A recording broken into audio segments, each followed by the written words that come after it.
तो हेलो बच्चों, कैसे हो आप? Good morning, good morning. मेरी आवाज आप लोगों के पास आ रही है? हाँ, बहुत अच्छी बात है। और हम लोग सीधा टॉपिक पे आते हैं, क्योंकि तुम लोग के पास या हमारे पास भी टाइम की बहुत कम है अभी हम लोग के पास, इसलिए जल्दी जल्दी हम लोग टॉपिक क्लियर करेंगे, फिर रिवीजन करेंगे, फिर ऑब्जेक्टिव देखेंगे, फिर सेट मारेंगे। इसके लिए हम लोग हमेशा तैयार हैं।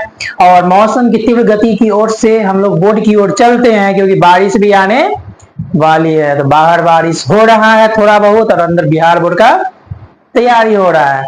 तो देखते हैं बाबू, सबसे पहले हम लोग देखेंगे जनन। जनन में हम लोग कुछ बातें बता दिए थे प्रीवियस वीडियो में। आप लोग अगर नहीं देखें तो जाके देख लीजिएगा, जिसमें जनन का हम लोग इंट्रो देखे थे। इंट्रो ऑफ रिप्रोडक्शन क्या देखे थे बाबू? इंट्रो ऑफ रिप्रोडक्शन हम लोग देखे थे। रिप्रोडक्शन क्या है, जनन क्या है, तो बाबू हम लोग जानते हैं अपने वंश को रिपेयरिंग करना ही रिप्रोडक्शन कहलाता है। सिंपल पॉइंट में हम लोग जाने थे। और उसके दो पार्ट्स बताए थे, एक था एसेक्सुअल और एक था सेक्सुअल। आई मीन एक था लैंगिक जनन और एक था अलैंगिक जनन। तो हम लोग लैंगिक जनन को छोड़ के सीधा अलैंगिक जनन की ओर चले थे। तब बताते हैं अलैंगिक जनन किसे कहते हैं। तो सबसे पहले देखते हैं अलैंगिक जनन। अलैंगिक जनन में एक ही व्यक्ति भाग लेते हैं, ठीक है ना। और उसके बाद अलैंगिक जनन के हम लोग प्रकार भी देखे थे, जिसमें बहुत सारे प्रकार थे। और कल हम आपको छोटी छोटी लाइनें सब में बताए थे। आज हम इसको डिटेल से जानेंगे। सबसे पहला इसका में क्या था बाबू? विखंडन। क्या था? विखंडन। देखिएगा, विखंडन के द्वारा ही मुख्य रूप से एक कोशिकीय जीव जन्म लेते हैं। जो एक कोशिकीय जीव होते हैं, जो एक कोशिकीय जीव होते हैं, वो किसके द्वारा जनन करते हैं बउआ? विखंडन के द्वारा। किसके द्वारा? विखंडन के द्वारा। अब एग्जाम्पल में जीवाणु, अमीबा, पैरामेशियम एक कोशिकीय जीव है। अब आप देखा ये पर तुरंत जस्ट एगो इंपॉर्टेंट क्वेश्चन भी आई कर देते हैं एकदम। एक कोशिकीय जीव कौन है? ऑब्जेक्टिव में पूछ देगा एक कोशिकीय जीव कौन है, तो आप लोग क्या कहिएगा जी? ऑप्शन में अगर आ गया जीवाणु तो लिख देना क्या? जीवाणु। अमीना अमीबा तो अमीबा भी डाल देना है, ठीक है ना। अपना एकदम खोपड़िया खोल कर रहना है। गलती से लिख लेना तो यहाँ आएगा तो हम लतियाएंगे भर पे। दूसरा पॉइंट, विखंडन की क्रिया दो प्रकार से होते हैं। विखंडन की क्रिया कितने प्रकार से होते हैं? दो प्रकार से। कौन कौन से होते हैं बताओ जल्दी। देखो, एगो होता है द्विखंडन, एगो होता है बहुखंडन। अभी से तुमको पता चल रहा है द्विखंडन मतलब जो दो भाग में, हाँ, जो दो भाग में खंडित होता है। देखो द्विखंडन तो वैसा विभाजन जिसके द्वारा एक वैशिष्ट से खंडित होकर दो का निर्माण होता है। इसका मतलब पता है वैशिष्ट मीन्स क्या होता है? इसका मतलब एनीवन पर्सन जल्दी बताओ क्या होता है? किसी पता है? जैसे स्तंभ, एक जनक से दो भाग में खंडित हो जाना, चाहे हम में दो भाग में खंडित हो जाना, उसे हम द्विखंडन कहते हैं, ठीक है ना। जैसे बैक्टीरिया, अमीबा, ठीक है ना। और उसके बाद जो खंडित होगा ना बुआ, वो क्या होगा कि दो का निर्माण करेगा। जैसे कटेगा फिर वो बढ़ेगा। मतलब ये नहीं कि काट दिए तो मर गया, ऐसा नहीं। जितना कटेगा वो बढ़ेगा। उसके बाद हम लोग आ जाते हैं बहुखंडन। नामे से पता चल रहा है बहू। घर में बहू को देखे हुआ तक, घर के जो बहू रहती है, हाँ, तुम लोग नहीं जानेगा तो कोई जानेगा नहीं। जो बहू होती है वो एक सुंदर घर को इतना विखंडन कर देती है, इतना विखंडन कर देती है, वो घर भी बेचारा शर्मा जाता है, सोचता है कि अरे ससुराल में कहाँ आ गए। ये तो पूरा सिस्टम ही हैक कर दिया। एक पूरा अच्छा अपना सब भाई बहन थे, क्या किया? आई आधा को ने बांट दिया ना, तू हमारा में नहीं खाएगा तो बांट दे, तू हम में नहीं खाएगा। बहू बहू आई अखंडित कर दी, जिसे हम कहेंगे बहु खंडन। ये अपना तरीका है, हम वो एग्जाम के तरीका से देखेंगे बोर्ड पे, ठीक है। वैसा विभाजन जिसके द्वारा एक वेस्ट खंडित होकर अनेक वेष्टियों की उत्पत्ति करता है। मतलब एक व्यक्ति जैसे कि एक जीव खंडित होकर बहुत सारे जीवों की उत्पत्ति करता है, उसे हम क्या कहेंगे? बहुखंडन कहेंगे। इसमें कोई डाउट? चलिए, हम लोग अलैंगिक जनन का दूसरा जो पार्ट था जिसको हम कहते हैं मुकुलन, ठीक है। देखते हैं मुकुलन क्या है। मुकुलन एक प्रकार का अलैंगिक जनन है। अभी बात में लिखे रहे या नहीं लिखा रहे हमको जानना जरूरी है, क्योंकि ये मुकुलन किसका पार्ट से हुआ? अलैंगिक जनन का, है ना।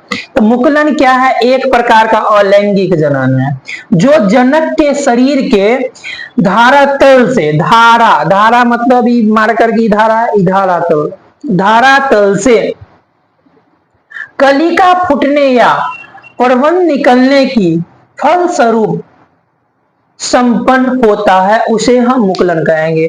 मान लो कि यह है पेड़, धारातल से इधर से निकला, इसमें भी ऐसे ऐसे को बन गया, इधर से भी बन का ऐसे बन गया, इधर से निकल के, मतलब धारातल से जो नया उसमें जो उभर निकलेगा, उभर, उसको हम कहेंगे मुकुलन। उसको क्या कहेंगे बुआ, मुकुलन, ठीक है।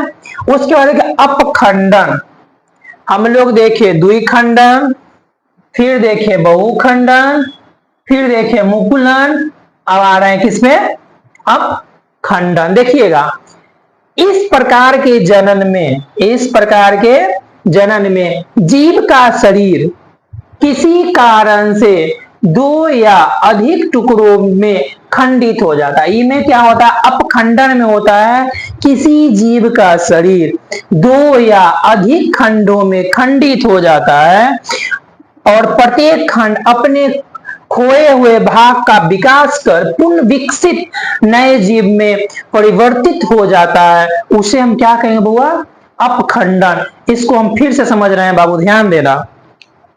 मान लो कि ये जीव है, मार्कर हमको ही पता है गधा, लेकिन मान लो ये जीव है और ये यहां से ना क्या किया कि तू यहां से काट दिया, जो कट्टल जो भाग है दो भाग में बट गया, तो मान लो कि काटा इतना इतना हो गया, ठीक, यो विकास हो गया और यो विकास हो गया। ये नहीं कि दोनों मर जाएगा, ऐसा बात नहीं, मेरे पास समझ आ रहा है। हाँ, इसी को हम कहते हैं अपखंडन। अब इसमें तो कुछ बच्चा कह रहे हैं, देखो कमेंट्री कर रहे हैं कि सर हम भी अपखंडन होते कितना बढ़िया रहता। अरे बकलोलवा, तू अपखंडन होता तो नाखून के खंडित करते करते कितना नाखून तुम पैदा कर देता। हाँ, समझ में आया इतना, चलो ठीक। तो 3 हो गया था ना बुआ। चौथा में देखो, चौथा में क्या है, बीजाणु जनन। देखते हैं बीजाणु जनन क्या है। बीजाणु जनन अलैंगिक जनन की वह विधि है, बीजाणु जनन अलैंगिक जनन की वह विधि है जिसमें जीव जैसे कि कवक, शैवाल और कुछ पौधे में बीजाणु नामक विशेष संरचनाओं का निर्माण करते हैं, उसे हम बीजाणु जनन कहते हैं। कोई डाउट? ये मेरा था अलैंगिक जनन का पार्ट, ठीक है। उसके बाद नोट लेके लिख लीजिएगा वो नोट्स, ये आपको परीक्षा में पूछ सकता है, ठीक है ना। 80% रखिएगी, बार परीक्षा में पूछेगा, ठीक है। देखिएगा क्या बोल रहा है, पौधे में कायिक जनन, जनन की वह प्रक्रिया, ये क्या है, जो कायिक जनन है वो भी जनन की है, वो क्या है बुआ, प्रक्रिया है जिसमें पादप शरीर, आप देखा पादप, पादप मतलब रे पेड़ पौधा, पादप मतलब पेड़ पौधा, पादप शरीर का कई कायिक या वेजिटेटिव पार्ट्स जैसे जड़, तना, पत्ता etc, ये क्या करता है कि नए पौधे का निर्माण करता है। क्या करता है, नए पौधे के। ये हम हटके इधर खड़ा जाते हैं, इस साइड।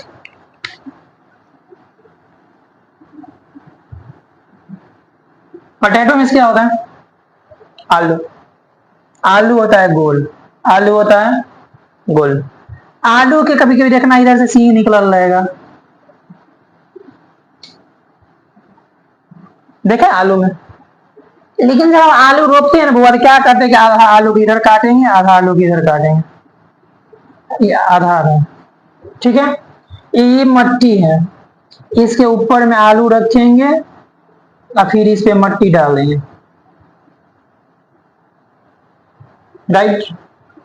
ये जो आलू है ना, ये सिंगल है बेचारा,